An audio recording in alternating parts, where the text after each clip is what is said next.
Hi boys and girls, I am reading chapter 9, Secrets Everywhere. Richie cheered up a little when Miss Brisbane announced that I'd be going home with him for the weekend. I was happy too. I thought maybe we could both get our minds off of boats. But once I got to the Rinaldi home, I found out I was wrong. In fact, boats were just about all that Richie thought about. There's always a lot going on Richie's house with his parents, brothers, sisters, aunts, uncles, and cousins hanging out there. They were all there on Saturday. So many kids. Serena and Sarah, Anthony and Alex, George and Josie, Richie and Rita. Late in the afternoon, they all ended up in the bathroom with me. I was in my hamster ball, which Richie carefully set on top of a tissue box so I wouldn't roll off. At first, I was happy that Richie brought me along. A little later, I wasn't so sure. "Watch this," said Richie as he turned on the faucets and the tub and began to fill it with water. "What's going on?" asked Rita. George backed away. "I don't want to take a bath. I had one yesterday." "I doubt that. Maybe the day before," his sister Josie snapped. "Maybe." "We're not here to take a bath," said Richie. "We're here to see what floats." Aha!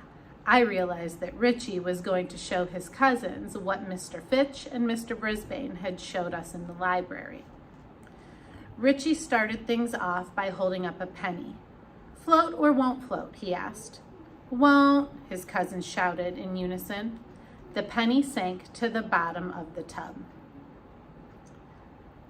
Next, George took a pencil out of his pocket. "Float or won't float?" "Will," Rita, Serena, and Sarah agreed. "Won't," Alex, Anthony, and Josie agreed. The pencil floated beautifully. All it needed was a sail to look just like a sailboat. The cousins soon scattered all over the house and returned with more things to test. They tried a peppermint stick, sank. A flip-flop, floated. A leaf, floated until it got soggy and sank. And a seashell, sank. A plastic cup did something very surprising. It floated on its side until it was 3/4 full of water. Then it tipped up and floated upright. Finally, a teddy bear floated on his back with a big, happy smile on his face. I guess it's okay for furry teddy bears to get wet, unlike furry hamsters. Then George and Anthony got into a splashing fight. George's dad looked in to see what was going on. "It's a science experiment," Richie told him. "Anything that you can get, George, to the bathtub is fine with me," he said. "Just clean up the mess when you're finished." It was fun to watch all the splashing until Alex grabbed the hamster ball and said, "What about this? Will it float?" "No, no, no," I squeaked. I didn't know if the ball would float or not, but I knew that I didn't want to get wet. And even though the plastic would protect me from the water, those air holes were sure to let water in. When I'd wished for an adventure on the water, this wasn't what I had in mind. Alex was carrying me around towards the tub and I shrieked, "Stop him! I shouldn't get wet!" I wasn't sure if anyone could hear me with all that plastic around me. He held the ball over the water. I took a deep breath and squeaked. At that point, my friend Richie grabbed the ball out of Alex's hand. "Not with my Humphrey in it, you dodo." Richie opened the ball, took me out, and handed the ball back to his cousin. "Here," he said. Alex dropped my hamster ball into the tub, where it bobbed up and down on the water, floating along. My heart was pounding, but I was glad that I wasn't inside. Richie put me back in my cage, where I burrowed into my sleeping hut for a long, dry nap. On Sunday afternoon, Richie cleaned my cage. He did an excellent job. While he was changing my water, his mom brought in the phone and said he had a call. "Hello?" Richie said. "Oh, Kirk." He sure didn't seem happy to hear from his partner. Okay. That's all I heard. I couldn't hear what Kirk said, but Richie told me after he said goodbye. Dumb old Kirk. He took the boat home again and wanted to tell me he sailed really great. Richie explained. What a jerk. Kirk the jerk. Then he unexpectedly slipped me into his pocket. It was dark in there, but I could make out a couple of dried up raisins and a half a stick of gum stuck to the cloth. Luckily, I was only in there for a few seconds. Richie went to the bathroom, locked the door, took me out of his pocket, and set me on an empty soap dish. I was a little nervous when he started filling the bathtub with water, especially after the experiments from the day before. Don't worry, Humphrey. You're not getting a bath, Richie assured me. I just want to show you something. It's a secret. Once the tub was full, he showed me a strange-looking boat. This is my remote-controlled boat. My remote-controlled submarine. Pretty cool, isn't it? The submarine was a very sleek boat, nothing like the sailboats we'd been studying. It was completely gray and had no sails at all, just a tower-like thing coming out of the middle. Here's the periscope. Richie pointed to a long, narrow tube coming out of the water. When you're underwater, you can use it to see what's on top of the water. Amazing! In real submarines, people can live underwater for weeks, even months. They can sneak up on enemies because no one even knows they're there, Richie said. After he put the submarine in the tub, he used a remote control, like the one for Mr. Fitch's television, to make it move through the water. I can control when it goes up and when it goes down, he explained. See? Using the controls in his hands, he made the submarine dive down until it was completely underwater. It glided silently across the bottom of the tub. Now watch this, he said. I watched carefully as he pushed some buttons, and suddenly the submarine glided up to the surface of the water. That's great, I squeaked happily. My classmates are so clever. But my little hamster heart sank almost to my stomach when Richie said, I'm going to take the submarine to Potter's Pond for the boat race. That's against the rules, I squeaked. Kirk thinks he's so smart, Richie muttered. The submarine dived to the bottom of the tub. I'll hide it in my backpack. While the race is on, I'll sneak to the sidelines, slip the submarine in the water, then bring it up right next to his stupid tall ship, just to show him I can handle a boat too. Something could go wrong. What if the submarine hits the boat? I tried to warn him, but it was no use. I'll probably get in trouble, Richie admitted. But I don't want the stupid prize anyway. My mind was racing. If I could get my paws on that controller, maybe I could stop him. But Richie put the submarine and the device in the cabinet way up high. I could see there was no way a small hamster could reach it.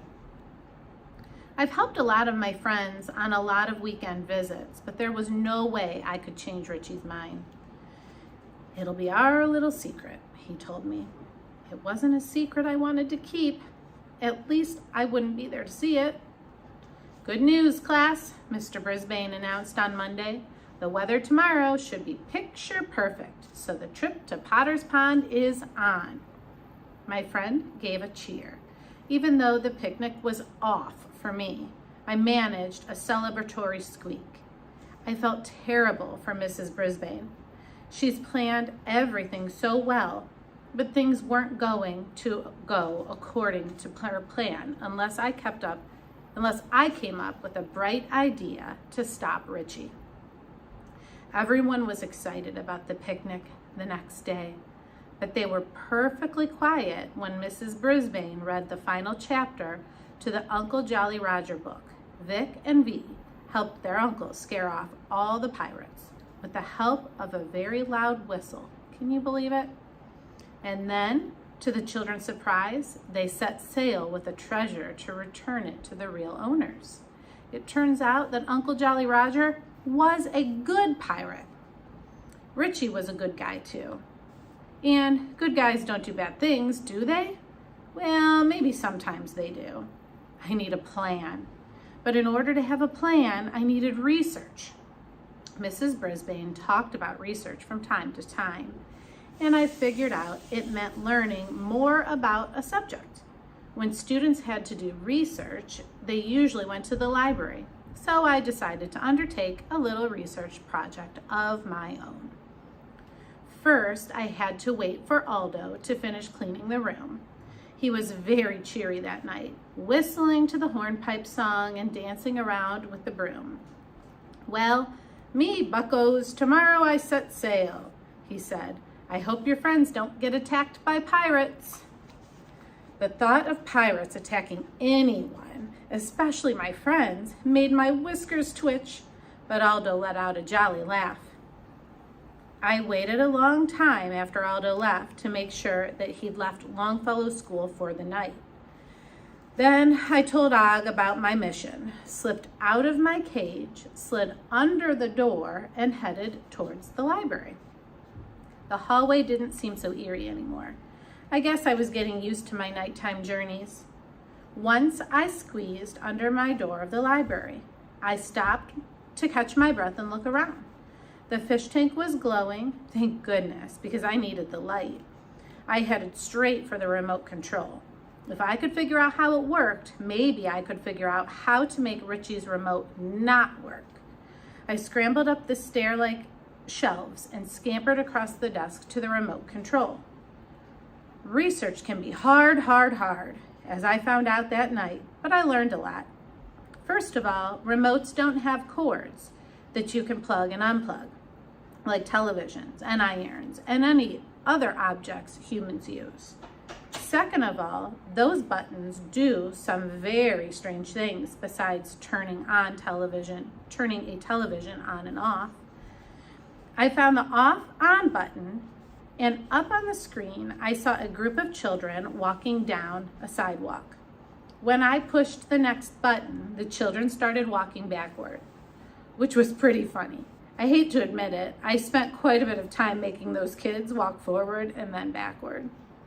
Then it was time to get on with my research. One button turned the sound on and off, and the others made the picture do all kinds of strange things, like change color and get squiggly lines. None of the buttons made the remote stop except the on-off button.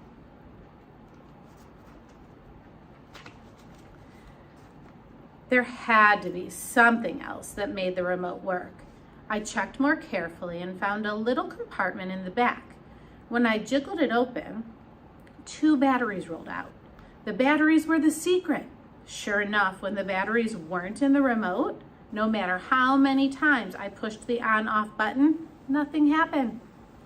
If I could take out the batteries, I could put Richie's remote out of action. So the next morning, all I had to do was A, get into his backpack, B, find his remote, and C, take out the batteries without anyone noticing. That was a tall order for a small hamster, but I vowed to give it my best shot. I could only cross my paws and hope that my friends would leave for Potter's Pond after morning recess and not first thing in the morning. But before that, I needed to get Mr. Fitch's batteries back into the little compartment. Let me tell you, taking batteries out is a lot easier than putting them back in. It took me 5 tries before the screen lit up and those children walked down the sidewalk again. Whew! I couldn't resist hitting the button that took the movie back to the beginning, and I saw its title, Safety First. It explained how children should cross the street safely, and it was a very frightening sight. The children learned how to look both ways before crossing the street, how to wait for a kindly crossing guard to stop traffic with a sign, and how to press a button on a pole and wait until a picture of a person walking lit up. Those kids were very good at being safe. But I couldn't help but thinking about how unsafe little hamster would be out on the sidewalk. All those big feet clomping along and huge cars whizzing by. The kindly crossing guard probably wouldn't be able to see me. And there was no way a creature of my size could reach up the pole and press the button for the walk light. Not only were the humans in danger around water, we were unsafe out on the sidewalk. I hit the on-off button and dashed for the door. But as anxious as I was to get back to room 26, I was stopped in my tracks by the sight of something under Mr. Fitch's desk. Being a naturally curious creature, I looked more closely. I was amazed at what I saw. It was a genuine pirate hat, big and black with a broad brim, right there in the library. Had a pirate been there and left it behind? Was Mr. Fitch secretly a pirate? "Shiver me timbers," I squeaked, and I dashed out of the library and back to the safety of room 26, as fast as my small legs could carry me. Be careful, all ye treasure seekers. You might find more than ye bargained for, from Jolly Roger's Guide to Life. That was the end of chapter 9.